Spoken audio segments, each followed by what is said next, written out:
Hi, I'm Dr. Jeniece Lusk, and thank you for joining me for this introduction to the UAE and the American University of Sharjah. We're looking forward to joining Dickinson College for the Transformative Sustainability Project and this virtual exchange this semester. So again, I'm Dr. Jeniece. My students usually call me Dr. Jeniece or Professor Jeniece, and I'm an applied sociologist here at the American University of Sharjah, located in Sharjah, UAE. I came to AUS in 2016, and I have been teaching various classes here since then, including Intro to Sociology, American Society, this course, this semester, Intro to Women's Studies, environmental sociology, which I team taught with Professor Beatty last semester, and women's empowerment and international development, among others. Before coming to the UAE, I actually lived in Japan for 3 years prior. And before that, I was born and raised in the US and had done a little traveling, but nothing like what I've done since I moved abroad. I went to Baylor University in Waco, Texas, so go Bears. Actually, Sikkim Bears. Oh, that's embarrassing. If any other Baylor Bears knew that I messed that up, I'd be in trouble. All right. So other than that, I actually, spent a lot of time with my family. As you can see, we're a pretty big family. I have 4 kids and a husband here in the UAE as well. And we play video games a lot. We play board games. We're big on reading and things like that. And one of the things we like to do is go out to the desert as well during the winter months, and only during the winter months. It's the only time where it's bearable for us Americans. So I'm really looking forward to doing this exchange. This will be my 3rd semester doing a virtual exchange. And I love it. It's challenging and it's interesting. And I really hope that, you all enjoy it too. So the remainder of this video is really going to be looking at, what's the UAE like, giving you a little introduction to Sharjah as well, and to AUS. And then I'll talk briefly about the course and, what we do in this course. The UAE is located in the Gulf, and the Gulf is the GCC, or the Gulf Cooperation Council, which includes Bahrain, Kuwait, Oman, Qatar, Saudi Arabia, and the United Arab Emirates. The UAE is also considered to be part of the MENA region, or the Middle East and North African region. And because we're in the Middle East, that means we're also located in Asia. The UAE was founded in 1971, so it's a really young nation. Although if you compared photos from 1971 to a photo of anywhere in the UAE today, it looks completely different, and it's just amazing to see like how much technology and futuristic infrastructure there is, and how much they're planning to, implement and add to the Emirates in the future. The UAE is primarily made up of expatriates, which is really interesting, and a very small population of the nationals who are Emiratis. One of the UAE's claim to fame is oil.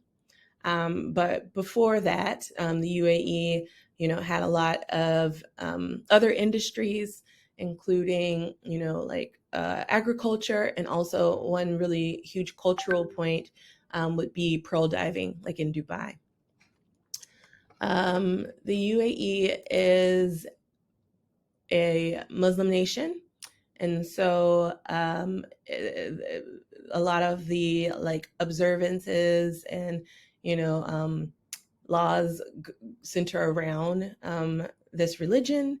However, it's tolerant, and so people of many religions live here as well. And, one of the interesting things to do as a tourist is to go look at the beautiful mosques throughout all of the Emirates. There's also, all of these fun cultural things to learn about. For example, there's Ramadan, which Ramadan will actually be occurring during our semester together. And so That will be both a really amazing opportunity for you to learn about Islamic culture, and also a challenge to some of our interactions, because there are some adjustments that happen when we're teaching and learning during Ramadan. So the religions here are mainly Islam. According to one source, is about 75% or 3/4 of those who are located here. And then Christianity and other religions like Hinduism and so forth are also included. So let's see. Another thing to note is that we've got some of the biggest infrastructure. So the two photos you're seeing here are of the Burj Khalifa, which is currently the tallest building in the world. And the UAE is refusing to be topped and in motions to create the next tallest building in the world as well. So we're competing with ourselves here to some extent, just to stay ahead. The UAE also has the largest mall in the world, which is really interesting when it comes to talking about things like retail and the role of consumerism in the nation. And I love to use this for comparisons to the UAE, to the US and elsewhere as well. In the images, you also see a depiction of a national person in each one, each of the two rightmost images. He's actually wearing the national dress for men in the UAE. And for women, typically Emirati national dress includes a abaya and a shayla, different colors, but one of the most common colors you'll see for both will be black. Yeah.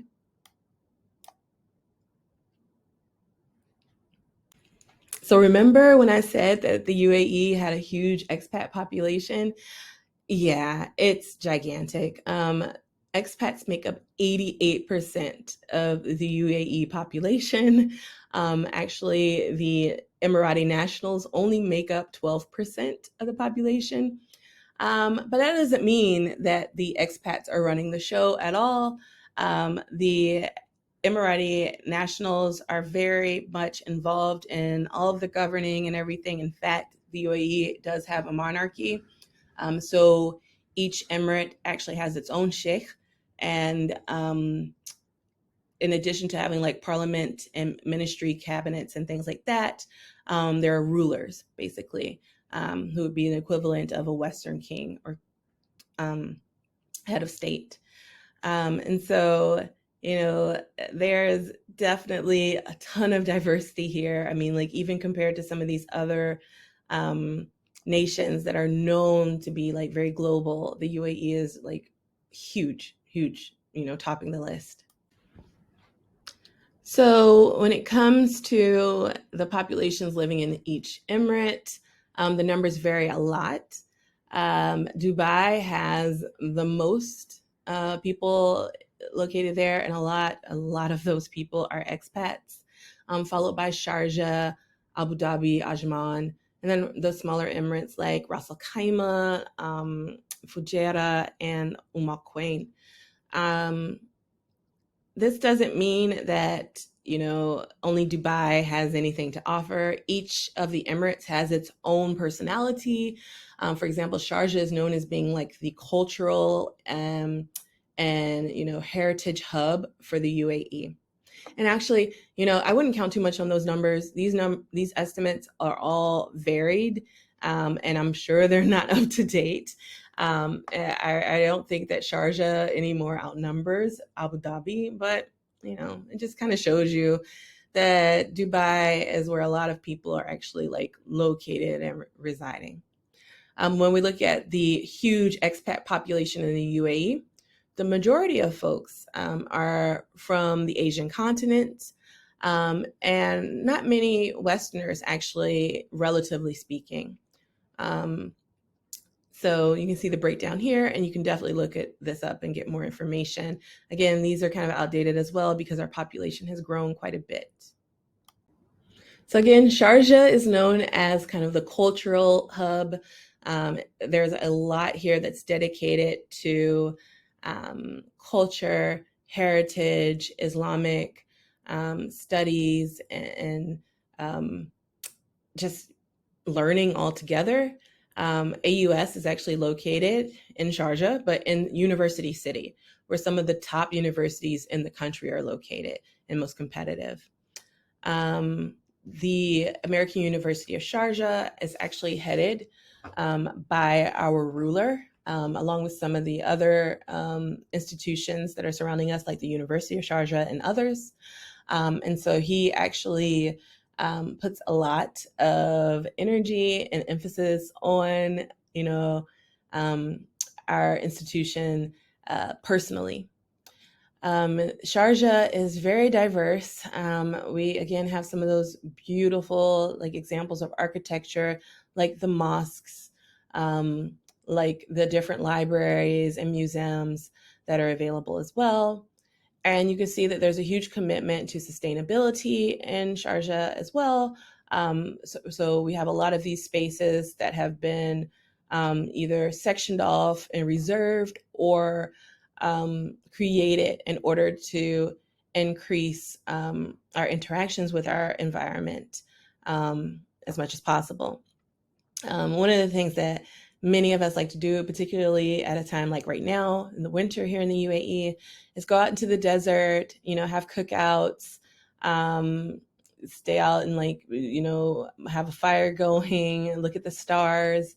Every year, my family goes for New Year's and we watch the fireworks and everything there and ring in the new year in the desert. We also do really fun touristy things sometimes, especially if we're, bringing someone else to visit. And so we'll take our friends to go on these kind of cheesy touristy safaris into the desert. There's a barbecue, there's dancing, there's performances or fire eaters. You'll get to have shawarma and other foods that are delicious. And often we will also go dune bashing in SUVs, and also get to ride camels and get henna tattoos and things like that. But I mean, these are also parts of everyday life here for many people. I mean, there are camel farms here. There are people who ride on ATVs and things like that just for fun.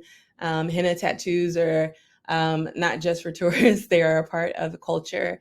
And in particular, when it comes to ones like bridal ceremonies and things like that, you'll notice that they have parties where they get henna tattoos and that they wear them very prominently. So yeah, not just touristy stuff. This is the real deal. So the American University of Sharjah is again located in University City in Sharjah. And we have about 5,500 students here, over 300 faculty, and a lot of staff as well. So we're not a tiny university, but we're not really huge either. We are a liberal arts university. We have undergraduate programs, master's and PhD programs, and the list grows every year. Our faculty are from all over the world, just like our students. And our main programs of study here are, we have a College of Arts and Sciences. We have the engineering school. We have the College of Architecture and Design, and we have the School of Business Administration, and just a ton of majors within those. Since I'm a sociologist, we don't actually have a sociology major here at AUS, but I support the international studies major within the College of Arts and Science. And I also support general education requirements, right? Most people, I feel like, or at least half of the students here will take a sociology class during their time here, and they'll take it with either me or the other sociologist that's on faculty. Let's see, also, the students that are in this course actually range because this course is a lower level sociology course. And so it's not really one that's taken just by majors. And so they range as far as what they're studying and subject matter. So, compared to some of my other upper level courses, you're going to see a huge range of majors and backgrounds in this course. At AUS, also, the students are instructed and speak English very well, proficiently, and beyond very fluently. And so if anybody had any anxieties about, language and being able to understand each other, that shouldn't be a concern. That was one of the things coming from Japan where, even though I taught in English, most people had a very, basic understanding of English. To the UAE, it was one of the things that I was kind of surprised, for culture shock, moving from one culture to another culture, and not knowing, like what to expect from such a very diverse place. All right, so you'll notice here that despite the fact that I said that the UAE population is mostly made up of expats, with only about like 12% being Emiratis themselves, at AUS, the largest group on campus is Emiratis with about 27%. And so, most of the students, it's just kind of like that thing you have in the US where, state schools are usually going to be, very heavily populated by residents of the state. The same thing is happening here. So we also have, very large populations from Egypt, India, Jordan, Pakistan, Syria, Palestine, Lebanon, and Saudi, as well as the US. And many students have multiple nationalities or passports at least, and they speak myriads of languages. And so, many speak Arabic, not all, but many do. And just about everyone at AUS speaks fluent English, and typically other languages as well. And so, yeah, very diverse. All right, so here are some things that might be fun to you as environmental science students. One thing is that the UAE is going to be hosting COP28 this year. So if you're interested, in knowing more about it, ask your partners here at AUS for details on how they might be involved or what they know about it. We'd love to have you come and join us in some way, whether virtually or in person. AUS is already working on its involvement and how to get students and faculty involved as well. And so we're all super excited. AUS is also one of the top 5 institutions worldwide when it comes to pro-sustainable engagement and behaviors and activities. And so we got this acknowledgement in 2022 from the Sustainable Campus Index. And AUS was proudly the first university in the UAE to ban single-use plastics. This occurred in 2020. And you can just imagine how the pandemic actually kind of threw a little, they threw us off of that path for a little bit, because, people were concerned about reusing dishes and things like that and utensils, not knowing exactly how the virus worked. But we got back on track a while ago with that, and we've seen that this has been implemented and that's successful on campus. So again, the American Society course is an introductory level sociology course. It basically focuses on a critique and analysis of American society and the values of the US, the role of capitalism in the development of the society. We look at also things like consumerism, consumption, transportation as well. And those are kind of going to be some of the areas where we try to connect with you all the most, as well as finance, healthcare in the US, race, class, gender, militarism, democracy, elections and voting, the role of the media, and so on and so forth. There's a lot of topics in this course. And so we do a lot of reading and discussion, really dissecting American society. And Yeah, that's it. So we're pretty excited to be partnering with you all for this course. This will be a new experience. I've only ever done virtual exchange with my environmental sociology course in the past, and so I'm really excited to do this course with an American university as our partner. So I really look forward to how you can help. Um, help my students basically gain like a really deep understanding of American values and culture. Um, and of course, many of their students have actually been to the States before. They may have lived in the US even. And so it'd be really fun for you guys to kind of compare experiences in those cases as well. And maybe build on our understanding of American society while also clearing up anything you might see as being a misconception. So yeah, I'm excited about it. It's one of my favorite courses. I'm looking forward to it. So finally, we just welcome you to this exchange program. Welcome to AUS. Feel free to leave comments below saying hi. And we'll be talking really soon. If you have any questions for me, my email address is jlusk@aus.edu. So it's JLUSK at aus.edu, or you can find me on most social media. My handle is Jeniceism, JENIECEISM. So look forward to seeing you soon. Bye.